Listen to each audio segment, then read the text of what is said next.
Truth, the reality of what is and a concrete fact that cannot be changed.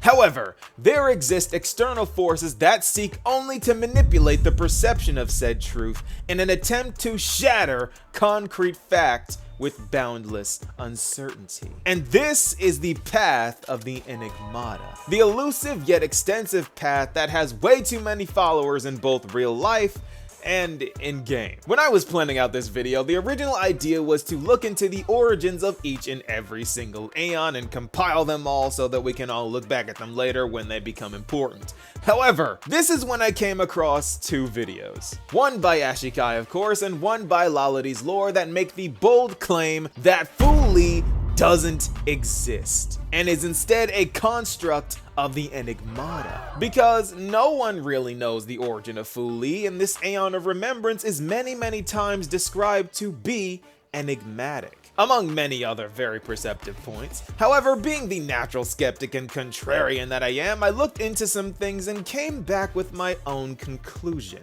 And this conclusion led me to taking the opposite stance, because I believe that the finger shouldn't be pointed at Fuli, but at the Aeon named after fables and fallacies. So in this court of public opinion, allow me to defend my client Fuli from these accusations. Because this is the true identity of the Enigmata revealed. Okay, so before we go diving headfirst into this confusing topic filled with lies and riddles, let's look into what these Aeons do. Fuli, as we know, created a pocket dimension called the Garden of Recollection in order to collect memories to recreate the universe after its destruction. This Aeon presides over the concept of memories and has the ability to make people into mimetic entities that are also masters of memories and all things Memoria. The Enigmata, on the other hand, supposedly rose from Fuli and has one simple goal: to prove that all things are uncertain and that humans cannot possibly fathom the infinity of the universe, because truth is but a fever dream. Now,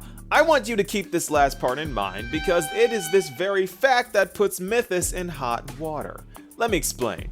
Even though Mythus is stated to be born from the path of remembrance, that's too easy, and we don't do things the easy way on this channel. And Mythus cannot be explained away so easily. So let's look into the behavior of Mythus. You see, Mythus is busy and has a beef with all sense of certainty, which naturally puts them at odds with Nous. And apparently the solitary waves theory being proven in favor of uncertainty existing wasn't enough of a win for Mythus. They had to prove that everything is uncertain and that there is nothing that is sure. It's an all or nothing type of deal. So in the assassination of Rupert I, Nous predicted that the fall of Rupert was a canon event that must come to pass. So Mythus attempted multiple times to stop this from occurring, but inevitably failed. But this is where things get strange, because Mythus somehow knew about Nous' calculations and intervened when they would come to pass. They show up when the armed archaeologists attempted to steal the anti-organic equation and tried to stop Polka Kakamond, which indicates that they have some connection to the Erudition if they somehow knew these events would occur and stepped in accordingly. Remember, the Aeons are not omnipresent and cannot just show up anywhere. They can cast their gaze just about anywhere, but they themselves cannot actually show up. So Mythus being present for both of these events is really significant here. Another active Mythus was the Memoria leak that they supposedly caused, which turned a bunch of memory bubbles into dream bubbles. Now, the difference between memory bubbles and dream bubbles is that memory bubbles are facts of things that happened, and dream bubbles are subjective events that typically involve intense emotions. So we can glean from this that Mythus has ties to remembrance power. Additionally, speaking of dreams, Gallagher, a follower of the Enigmata, wasn't a real person and was a mimetic entity of sorts that ceased to be after the ending of Penacony. So, Mythus has suspicious ties to both the Erudition and the remembrance. And when you think about it, this Aeon has everything to do with mimetic viruses. Being the creation of the Erudition on two accounts and one of the only known things lethal to mimetic entities because it corrupts memories and causes madness, the same thing that unprocessed Memoria does to people. But wait, corrupting memories is right up Mythus's alley. If Mythus hates all certainty, they must have a counter for both the Erudition and the remembrance. Memoria and mimetic viruses, twisting the power of the Erudition to rival the remembrance and vice versa. It's no wonder why Mythus was trying to protect the #1 distributor of the anti-organic equation, aka mimetic virus that corrupts memories and causes madness. Though, when you think about it, it's really counterproductive for Mythus to protect Rupert, because Rupert's entire reason for having beef with anything with a pulse is because of the fact that humanity's calculations are flawed and uncertain. So, by protecting Rupert, Mythus nearly created a universe where its entire concept and path doesn't exist, which would suggest that Mythus works against themselves. This is like Lon protecting Shuhu the Abundance. It wouldn't happen. Anyway, apart from this Aeon of uncertainty protecting the one being with the sole goal of making the universe certain and precise and thereby working against their own path, back to something that makes sense. We also know that Mythus spends the time to make a memorial leak to make dream bubbles, which is at least consistent. You're making something that is objective, subjective, thereby creating uncertainty. But have you noticed something? Mythus hasn't done anything themselves. They just manipulate the power of other paths to create counters for each other and then abuses them. Mythus doesn't use their own power. They steal power, almost as if they have no power at all. But that's not all. Let's look into the #1 proof of an Aeon's unique power: their emanators. Now, you would think that emanators of Mythus, aka the history fictionologists, would have the power of the ENIGMATA, but it turns out that all they do is obscure historical records, something memo keepers and erudition emanators like Herta are well capable of doing if they so please. So, how can we confirm that they use the power of the ENIGMATA when nothing they do is unique to them? This combined with the fact that they themselves as a faction have no history, so it is a toss-up to say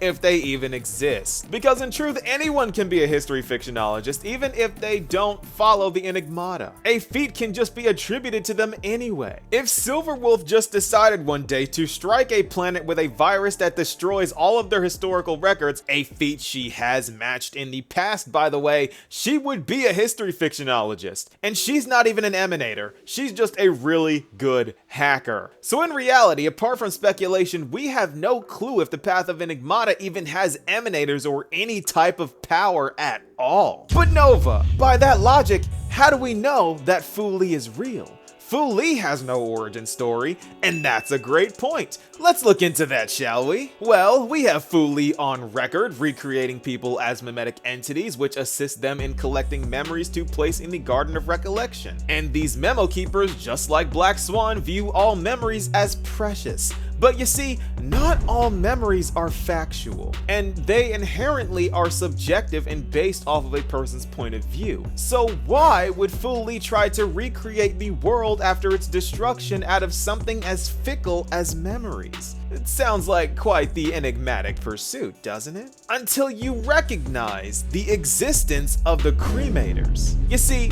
Fuli has created an ecosystem for this Garden of Recollection, because within the garden are weeds, and by weeds I mean memories poisoned by bias and falsehoods. And the burden of plucking these weeds falls to the cremators, who consider this a sacred duty that alleviates the burden from Fuli. Because, you see, how could you recreate a world with biased and conflicted memories? You can't. So Fuli has the cremators tending to the garden, making sure that only true memories bloom and garbage is thrown out. Memo keepers collect all that they can, and the cremators serve as a filter for what is collected, removing the falsehoods, a countermeasure for the forces of Mythus. Now, if Fuli was Mythus, why would the cremators exist? These mimetic entities who actively throw out the garbage are the antithesis to everything Mythus stands for, and Fuli keeps them around. Why? Because they are the immune system of the Garden of Recollection. They are the necessary evil that keeps the tainted memories at bay. Further proof of this is that the Garden of Recollection as a faction do not aim to change things. They try their hardest to swoop in and preserve everything they can in its most purest and truest form. This can be seen by when Iron Tomb destroyed the Baranza Forge, wiping out all technological advancement, and what helped them salvage knowledge of how to create synesthesia beacons? The Garden of Recollection. Fuli's memo keepers showed up to do their job of salvaging the technological achievements, something Mythus would never have their followers do. So not only do Fuli's cremators promote certainty by removing garbage memories from the garden, but the memo keepers work to restore certainty where it is lost. Where Mythus deals in lies, Fuli deals in truth. They are polar opposites. Fuli is nothing but the truth. And just like Gallagher, lies do not exist. They are illusions. Gallagher says he's 13 in reference to death because he never was truly alive.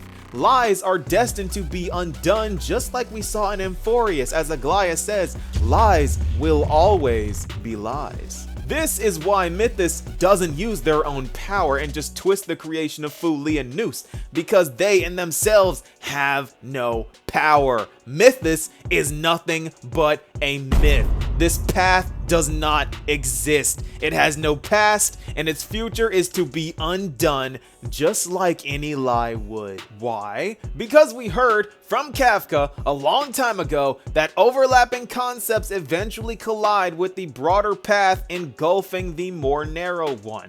And if Mythus is already relying on the erudition and remembrance to exist to falsify things, this path might not exist for very long in the future. Truth can exist without lies, but lies cannot exist without there being truth, because truth will always triumph over lies, and it doesn't matter how much Mythus may try to defy certainty and fact, they will always be foiled in the end, just like they always have been. We already have confirmation that the hunt is one of the weaker paths because it rose to rival the abundance. It's very narrow, and Mythus rose to rival the erudition and or the remembrance, so it's possibly rather weak as well. Definitely weaker than the erudition because Nous was right. Rupert fell, and there wasn't anything Mythus could do about it. Every single Aeon has key moments demonstrating their unique power, but Mythus has only failures, and the feats of the history fictionologists,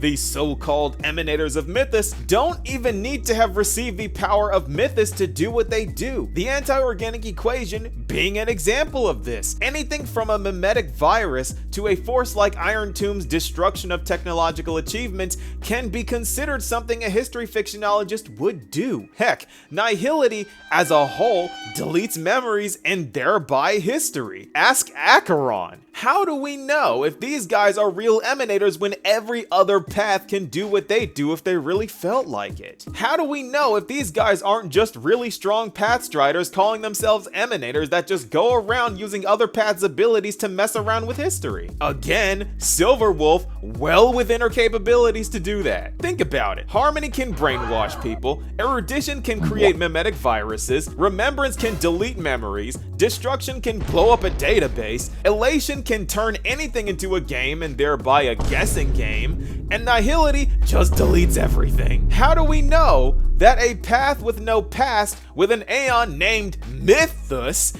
even exists? I'm not convinced that it does. Even the fact that this universe is so well documented after galactic, cosmic, and universal wars and Aeons ascending causing even more chaos provides even more evidence against the existence of Mythus. You would think that if the Enigmata existed, they would have a field day with the amount of chaos strewn throughout the universe. But instead, they wait for events like the Scholar's Strife to have an opportunity to strike, because this path has no power of its own and relies on outside forces to even exist. This is why it mimics Fuli and Nous. It's their only choice of survival. This Aeon either doesn't exist or is a parasite. So instead of pointing the finger at the Aeon with built-in countermeasures against the forces of Mythus, I would point the finger at Mythus themselves. An Aeon with an incredibly thin path that relies on two other Aeons to even exist with no discernible power to speak of that can't be emulated by other paths. Ladies and gentlemen of the jury, I think we found our fake Aeon. And their name defines their existence. Nothing more than a myth. Because this is the true identity of the Enigmata revealed. That said, I still do think that Mythus, or at least the forces of Mythus, are involved with Amphorius in some way, because the entire history of this place was a myth that was proven false by Anaxa. Cyrene could be involved as well, because as an Enigmata follower, this would naturally put her at odds with Rupert and thereby Ligus. So I'm in the camp of believing that Mythus is either not in Aeon or is the other side of Fuli. A kind of truth being the other side of lie, two sides of the same coin type of thing, which would explain why they are both enigmatic and share so many similarities in jellyfish symbols. Fuli is more of the real side though, at least for me. Truth can exist without lies, but lies cannot exist without truth. That's just life. But what do you guys think? Be sure to let me know, and I'll see you all in the next video. Peace, y'all.